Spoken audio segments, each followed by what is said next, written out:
ब्रेकनंतर आपलं स्वागत आणि बातमी रत्नागिरीतून। सरी बरसताच चढणीचे मासे पकडण्याची लगबग सुरू झाली आहे।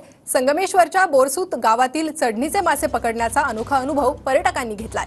शेतातील मासे पकडण्याचा आनंद यावेळी बच्चे कंपनीने देखील घेतलाय। तर चढणीचे मासे पकडताना बच्चे कंपनी आनंद घेत असतानाची दृश्य आपण पाहतोय। नदी ओढ्यातून शेतात येणाऱ्या माशांना पकडण्याची या ठिकाणी परंपरा आहे।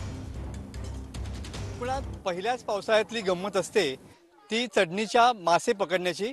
आपण सध्या संगमेश्वर तालुक्यातील बोरसूत या गावी आलेलो आहोत आणि या ठिकाणी बघू शकता की मोठ्या संख्येने या ठिकाणी पहिल्याच पावसामध्ये जे मासे आहेत ते नदीमधून या ठिकाणी शेतामध्ये चढतात आणि हे शेतामध्ये आलेले मासे चविष्ट आणि रुचकर असतात आणि हेच पकडण्यासाठीची लगबग सध्या या शेतामध्ये पाहायला मिळते। तुम्ही बघू शकता की चिखलामध्ये हे जे हा जो भात शेतीचा मळा आहे या बाजूलाच या ठिकाणी नदी आहे आणि या नदीमधून या ठिकाणी मासे आलेले पाहायला मिळतात। तुम्ही बघू शकता की या छोट्या मुलाला या ठिकाणी हा मासा अलगद पकडण्यात यश आलेलं पाहायला मिळतंय।